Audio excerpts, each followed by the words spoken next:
You're listening to the Leadway Podcast, and today we're breaking down all things brands and marketing with Sarah Sebastian, who owns an experiential marketing company, Rose Gold Collective, and she's going to break down how she built her business, how she found the niche, how she manages over 20 employees that are all over the country and works with major brands. My name is Chris Rickenbaugh, and I am your host of the Leadway Podcast. You can follow along on my real estate and business journey on Instagram and TikTok at chris.rickenbaugh. That's chris.reicchenbach. And wherever you're listening to this podcast, thank you so much. It only grows and helps us reach more people if you like, share, and subscribe. So if you like this episode, please leave us a comment. And if you have a great guest for us to be able to bring on, drop them in the comments and we'll see if we can get them on to break down their niche or industry. And that's what it's all about. So without further ado, let's hop into Sarah's interview. All right, Sarah Sebastian, welcome to the Leadway Podcast. Pumped to have you on. Thanks so much for having me. Super excited to chat. Yeah, absolutely. So we've been connected over the past couple months, going through, looking at some different options for, businesses. And, we just kind of got to know each other and, talking about your background and what you do with Rose Gold Collective. I said, this is going to be the perfect subject for my audience, being able to figure out how to manage a growing business and then just how you built it in general. But I want to spin it on to you and, tell us who you are and what you do. Oh, thanks, Chris. My name is Sarah Sebastian. I am the founder and CEO of Rose Gold Collective. We are an experiential boutique event agency. We're actually nationwide, which I know we'll get into how that came to be and how we sustain that. But we are technically based in Miami from a headquarters. That's where I actually did physically start it. But we have been remote from day one. And what we do is we kind of tell brand stories in a live environment for any industry.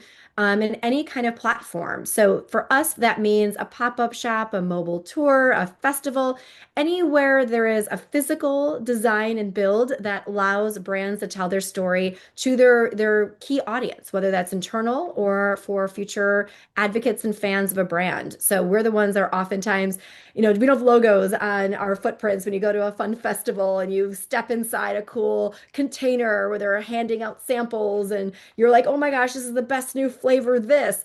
That could have been us designing and hopefully engaging and creating that fandom amongst a brand, wherever that may be in the US and beyond. Yeah. And how long have you guys been in business? Rose Gold's been around for 10 years. We celebrate our 10 years in January, but I've been doing this type of work for over 20 years. Awesome. Awesome. So, going back to, everything from the beginning, I know we got into off the show that you're from Chicago. So how did that start? Like, what were you doing before starting Rose Gold and that kind of built to starting your own business? Yeah, I had a passion early on for, I think, just business in general. And I also had at the same time an equal passion for fashion, actually. And so I had aspirations to get into the fashion industry. And I went to school in Miami. That's what got me to Miami after growing up in Chicago and got a degree in marketing, actually, not just business, but marketing with a concentration with a fashion merchandising degree with a specialization in advertising. So kind of like this three-prong approach. But at the time, there was no such thing as experiential marketing. Hmm. There was no, and I didn't want to be a fashion designer. So weirdly enough, the three things that I kind of got some education on ended up molding into truly kind of what I do now and what I've been doing. But at the time, I didn't really know, like most, 20-year-olds, what that really was going to be. Yeah. So how I kind of kicked off my career was actually doing brand promotions and actually working on the brand side of things, with dabbling in some opportunities around the fashion industry, such as interning at Condé Nast in Miami, Ocean Drive magazine, as well as some like upcoming fashion brands in Miami. But then I really got my hands involved in like Miami Swim Week and some other like productions But I learned quite fast, like it wasn't as fun as I probably thought it was going to be. And it really what it started to draw me into interest. I was still in college, was actually the brands that were like sponsoring the shows. They were the ones that had the cool pop-up with the photo experience and the sampling. And they were the ones actually at these events that were really interesting. So it actually quickly shifted, and I ended up going into the wine and spirit space where they were the ones that kind of had the money to do the fun things. And that was the majority of my career actually was in wine and spirits, working for brands on the brand side, as well as the agency side.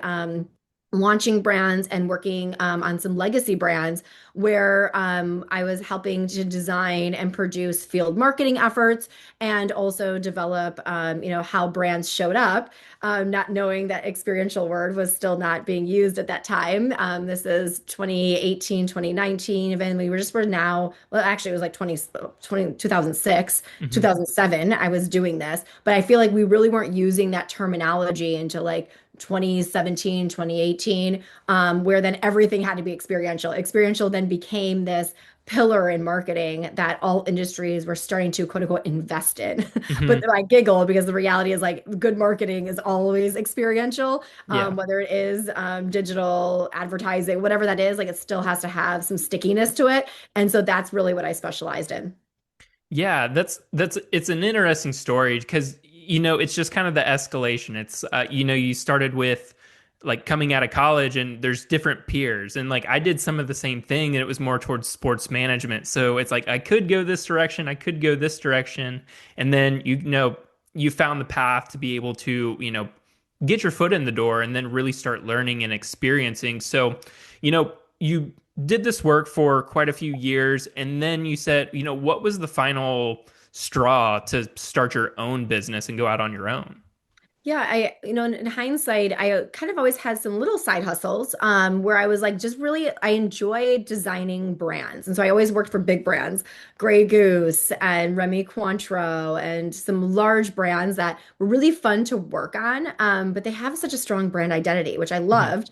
But I loved the idea of just creating new brands, no matter what that was. So I definitely found myself over years. I had a jewelry brand. I had some other fun things on the side where I was like designing what that brand identity is, no matter if it was a service. I also had a promotional agency. That was my other successful agency on the side before I went full in entrepreneur. Mhm. And so I think that was, I dabbled young enough to know I really enjoyed it and I was doing something with it. And then the final, let's say, final straw, I suppose. My last corporate gig was now 11 years ago, and I was working for a large brand, and I did go to an agency for a small stint. But I think the takeaway that I came to understand was bigger companies, they had a lot of agencies and a lot of people that they paid a lot of money for to do a lot of Mhm. things. But when I was sitting internally at that position, I was kind of doing all of that. Yeah. And I was also exposed to a lot of really great agencies and their ways of working.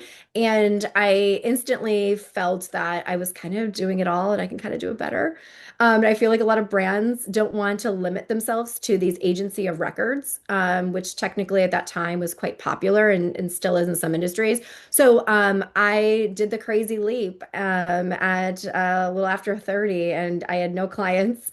I quit, and I had a couple months of my rent. And my friends remind me I was like selling furniture, like that was going to move the needle to kind of like get me covered and cover groceries, I suppose.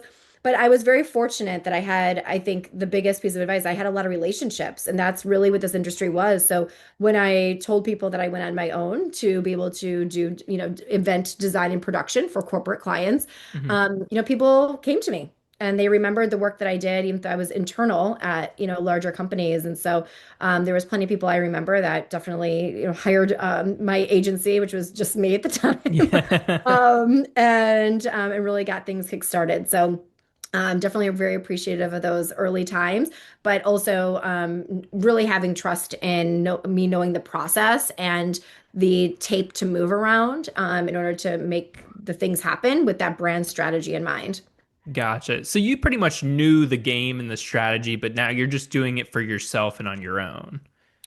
Fairly, I would say Okay. every industry. I work with all industries, and at the Hmm. time, I was very, working almost exclusively in wine and spirit. So I would be lying if I told you I didn't have, a random industry client early on come to me, and they were surprised that I didn't know so much about the time crypto. And I'm like, Hmm. I know everything about this. So there's a little bit of magic that you make, but I do think at the end of the day, brand marketing is brand marketing, and you do your best in understanding their goals, their challenges, who their audience is, and you really do design experiences that are going to connect that brand story to the person. I don't think it really depends on the industry. And so that was my approach. And I kept my process the same no matter the industry that came to me. Yeah, it sounds like you're using a lot of creativity because you're having those conversation with the brands and figuring out like, hey, what do you want this to look like? Now, do a lot of those brands have very specific like one pagers to that they send you, or are a lot of these like bigger meetings and you're trying to figure out what you're trying to show? I wish we even had a one pager in most cases. Sometimes it is exactly a one pager and it's a logo and their Pantone colors and a font. And they're like, now design an entire immersive experience at South by Southwest. Oh, That jeez. literally happens. So yeah, I sometimes we get very little information, and I always joke, sometimes the bigger the company and brand, actually the less information you actually get. So it is often a challenge for us to kind of think through how does that brand show up in a unique way, that's relative or like culturally adjacent to something big that's happening. So, for instance, something unexpected, an unexpected brand all of a sudden wants to show up at Art Basel and they want to be like artsy, and you're like, you're not artsy.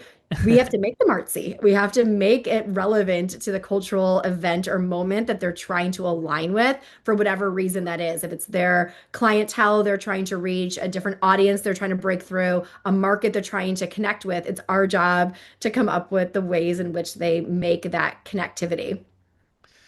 That makes sense. Yeah, and I'm kind of blind to that industry part. So to me, it looks like a lot of the like the creativity and like you kind of just had like that special touch for it, and that was your niche. So when you know in those early years, like right after you started Rose Gold, how what were some of the roadblocks just getting started in like first like 1 through 3 years? Like was it slow growth or was it super quick?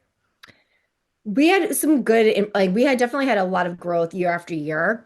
I would say looking back, a highlight slash scary moment is definitely that first hire, that first salary. You're like, I'm not even paying myself really, just like to get by. So those moments were big. So I remember the first employee, I was like, that's a lot. Then I'm like, I think I need two. And so I was leaning on a lot on contractors, and I still call them kind of like the friends of Rose Gold that, got the things done. But we're also, at the end of the day, we're a service industry and we're a service agency. So like I still always have to rely on a lot of people and with different specific trades to get the things done. Like my team, aren't the ones with the hammers in their hand building the wall. So like there's still that extension. So we got to a point that, yeah, after about a year and a half, I had my first full-time employee. And then within that year, I had, I believe, a second. And then from there on, it's history. I've scaled up and down over time, but generally, I carry about 10 full-time employees, and then we scale up to 20, even 30 contractors, depending on what that looks like at that time, whether it's project-based or client-based. But yeah, I think those were kind of the biggest challenges, and also just even like software growth challenges, like figuring out new software I need, like to do things better. That's a challenge for me as a natural creative, and but yet as a business owner, understanding what do I need at that time, and not to even over tech it or overspend in that space early on. That was, I remember being, a challenge, and trying to figure that route out as well. Yeah, and being able to scale to those employees, and I want to touch on that part specifically because you're working with so many different people, and like you talked about, they're all over the country and in different countries. So how are you going through these hires and knowing, hey, what employee are you looking for to be able to go and manage these events, manage these brands? Like how did you kind of sort through and figure out like, all right, this is the type of person that I need to be able to do this? I think early on it was, I mean, realistically, and to be blunt, it was a lot of hiring some mini me's in some ways, because at the end of the day, when you're first starting and people are coming to, let's say, an agency, and I was always an agency structure, like it wasn't like the Sarah show, Sarah Hmm. agency. Like I always wanted to have, it was me behind it, but it wasn't about me. But yet the reality is people were coming to Rose Gold for Sarah because they knew me before. So the first, I would say, couple hires were really people that I could train and that were a little bit of a spin image of me in some ways. Obviously, hiring people that complement, things that I'm maybe not as good at. But I think in the beginning, it was more of that. Now, as I grow, I recently even said it's a lot of matchmaking. It's about the current team that I have now. It's not so much, what I want it to be. It's like the reality is like, this is the team that I have now. We have a hole in the team for a role that might be open. I need to make sure that I find someone that truly is going to complement and support the existing team. That's not going to be a conflict. And it's literally like matchmaking. If someone's really strong, if everyone's really strong in trade shows, I'm probably not going to hire another person right now that all they want to do is trade shows. Like I need to diversify for my business too, and the types of clients that we have, keeping that in mind too when I'm hiring because of the type of business we're in. So it's complicated. It's hard because it is still has to be a little, sprinkle of me, a Hmm. little rose gold thumbprint in the way they work and the execution and their stylistic way of designing. But the reality is like I need to have a diversified background of folks to be able to really be able to provide creative ideas that are really unique across the board for all the different crazy clients we have. So it's really important to have a diversified group. But the second part to that is, how we do that. I think I've shared with you, I do lean on Culture Index Yes. as an interesting newer resource, and I have a coach that supports me in that. So I lean on Culture Index for hiring, and also just like learning about the teams, and I expose those kind of profiles to the teams themselves so they know who they are and how best to work with each other. And so it's something that I've tapped into the last couple of years that I really find fascinating and also quite useful. Yeah, and I want to break down the culture index because that, when we were talking was like a major role because we've all heard of the disc and how, if you're a high I, you're going to be a people person. If you're a D, you're probably not. So, how does the culture index, you know, how is it different than the disc and how does it work? Yeah, I mean, I'll be honest, I'm not an expert on a lot of the Yeah. others to do full like comparisons, but what I can share, what I find the most interesting is that people's profiles in the culture index, they don't change. Yeah. So, the goal of reading them correctly is that you're putting the right person in the right role. Hmm. And maybe people are not in the right role, but they're like really great people. So there's that. But the reality in my situation with my company is that we all are kind of doing the same functions. So it's not like, oh, I'm going to move this person to HR because they're a better fit. They shouldn't be an event designer. The reality is like everyone has to do somewhat the same function. So in our case, it's kind of easy because we do have a diverse group of the different profiles, but there are some similarities that we've Hmm. seen over the years. And that's what I think is fun is that I had interviewed and brought on the current team before we brought in Culture Index. And there was no real surprise that there was, some people that were plotted extremely, detailed, and they really appreciate, for instance, very direct feedback. For instance, so like we know who those people are, and that's Hmm. great that I know that, so I can then best set them up for success and continue to support them in the work. So that's where I find it the most interesting. But then also I use it usually when I am hiring and I'm against a couple candidates. I usually send the link and kind of find it interesting. Again, back to that matchmaking is like I've got a whole team of one profile. Maybe that's not going to be the best current fit for this person, even though I love this person. I would have hired them at any other time period in 10 years. Right now, the moment in time, I don't need that profile. That could be. So that's what I find really fascinating. Yeah, it seems like a really big push and pull because, like, you're stretched in so many different directions. You have your creativity. You're also building, the business and managing all these other personalities. How difficult or, how do you manage all of the different personalities and say this one wants to be more direct? I have to completely change myself to talk to Karen over here. How do you manage that as a business owner? I'm not gonna say it's easy. I'm doing the Oh, it's best all I easy. Come on can. now. Yeah, it's not easy.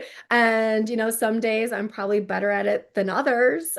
Because I think I have a pretty most like most founders, I have a pretty strong personality that it's hard for me to do a lot of editing of the personality, frankly. But yet I want to be a good leader and provide, things for people that they need, right? And so that's what I think the culture index is interesting is like you may learn something about someone because part of their profile, maybe they're not going to tell you. hmm So in one case, there was an employee that I'm like, oh, that's why she's so good, but she doesn't speak up about it. But she's waiting for me to ask her. And I wouldn't Mm. know that. And as soon as I brought that up, she's giggling and she's like, yeah, I really think we should have more one-on-ones. Like, yes, of course, anytime. But I wouldn't think to provoke that because you're just doing so great. And like, I didn't, but you want that. And she would never ask for that. So it's stuff like that that I find really interesting. So it's circle back around. It's hard, but the more you can find out about your employees, I think then that makes it quote unquote easier to tailor your communication style and your management style to them. I listened to, I don't know if it was a podcast or an article recently that struck me around this, and I think about this since then recently, is your management style, whether you're an owner or just a manager, like isn't your management style. Like a good manager actually manages people how they want to be managed. hmm I thought that's pretty Yes. clever. And so, how more I can learn about how people want to be managed. Some people want to be micromanaged, frankly. I don't want to micromanage people, but No. some people want that. And, or they say they don't, but they really do. And they need that. So, it's just knowing who needs what and trying to be the best support system and leader for those people. Yeah, I really appreciate you going into that because, on the real estate side where I'm in, we're talking about the disc a lot and we're seeing like, hey, this might be my personality. Maybe I don't want to talk to people, but I have to figure out like what type of seller is this? So, it's interesting going through that with employees because one of my mentors, he does the same thing. He makes them take the disc test and he figured us out like how to communicate. So I just hadn't heard about the culture index. So that was, that's really interesting to go into. But you talked about coaches and having, being able to grow a really successful business. You're having to, deal with the push and pull in many different directions. Who is kind of keeping you centered on the goal and helping you build these teams? Um, I am, frankly. I really have a thirst for education and constantly learning and connecting. So I don't really don't have one coach or Right. even a couple, to be honest with you. I really just seek out information and kind of like experts, but it's more bite-sized opportunities and learnings and reads and then how I can kind of apply it. And that's kind of worked for me up until this point, and growing the business this way. I think there's always opportunities to continue to find, beacons of light and of interest to kind of support you and give you more education and coach. But I don't have any coaches. Yeah, is that coming from like books, podcasts, like Yeah, I would say, yeah. I mean, I've attended more conferences that are Mhm. more geared towards leaders and just like industry focused leadership more in the last couple of years than I have in more years. So I'm definitely putting more of a push for that personally. But yeah, podcasts and just articles and just trying to eat as much as possible that I can kind of then share back to the team as well. Yeah, are there any like big conferences like a Tony Robbins or anything like that? Not in that, no, I love Tony Robbins, but no, nothing I would say that's more of that agnostic, hmm coaching approach. I find more inspiration from um, more industry related conferences and events that I would attend, such as like Brand Week. I'm a part of the AMA, so there's an executive summit coming up that was really great last year. I'll be going back this year. And a lot of podcasts. And I do belong to a few other more executive groups, such as Chief, Agency, Wealth Walks, and some others. And so those are more like one-on-one peers and like shareable moments, whether they're executives or founders in those groups.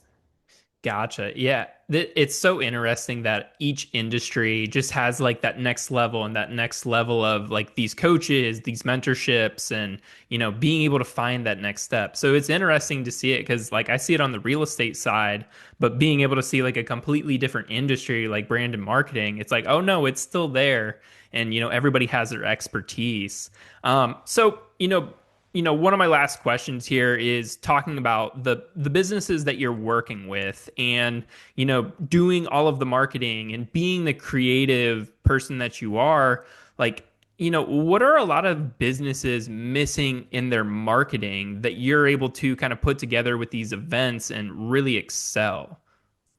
I think at the end of the day, in the world we're in now, we need to build brand advocates, right? We can't rely on a billboard that everyone just drives by. Everyone's looking at their phone anyways, unfortunately, when they're driving, they're not looking up at a billboard. Oh my Um, gosh, it was scary in Horrible. Charlotte It's last scary night. out there. Yeah, it is scary out there, everyone. But we all know that. But the reality is it's truly, I mean, people are craving analog. They're craving in real life because we've gone so far digital that if anything, people are just so excited to get together. So now when they get together, I feel like the pressure is so much higher no matter what the industry, what the event is because it's so much more, it feels like so much more to ask somebody to show up and someone to give you their time that it has to be impactful. It has to be memorable. And if it doesn't, they're not going to come back again, or they're going to align your brand or company with that experience. So the plus side of that is there's so much opportunity to really engage and create these long-term clients or advocates, if you want to call them, or fans, whatever that is, with this real life experience. So that can literally be anything. Our job at Rose Gold is really making those impactful connections and also whatever that call to action is that brand wants. It could be selling something. There could be actually something you're selling at that event. There could be something that you want someone to download. There is something quantitative. We would then come up with ways that best engage and have some quantitative support in how we're connecting that guest with that experience or what that goal is. And then we would design that around that. Sometimes, let's be honest, our goals are a lot of Instagram posts and tagging. And we will design something that achieves that as well. So it really depends on what the goal is. But in a very busy world, everyone kind of stopping and sharing a moment together is, I think, more important than ever. And it's definitely the trends we're seeing in the next few years that this, billion-dollar industry is only growing. How are you integrating Chat GPT and Claude and AI into that business? Because you're based a lot of on the creativity side, but is that taking away, or do you kind of have to balance like what you use it for? It's funny, I'd say the biggest thing currently today, we should like time date this because tomorrow and next week it could be something different. Oh, But I just today, switched everything over to Claude this weekend, and it's just like this completely different world. So I'm just curious. oh gosh, I haven't played in that yet. We're Oh, chat people. game Yeah, but changer. okay. Well, that's added to my list. Thanks, Chris. No, but there's always something new, and we're always open to different tools and play around with some things. But I would say how it's changed our business or integrated is that our clients are coming to us with AI, like drawings or like Hmm. designs, good and bad. For us, sometimes it's good that we see our clients, taking what's in their head. They would have just verbally, spit at us and actually have somewhat of an environment or a mood board or a sketch of some sort. So in Hmm. some cases, it's really helpful. In others, there's a lot of AI renderings that look really fabulous. And then their budget obviously does not align with that rendering that they showed us. So it also then sets us up for a situation where like we cannot, that's not realistic. But in most cases, it's helpful.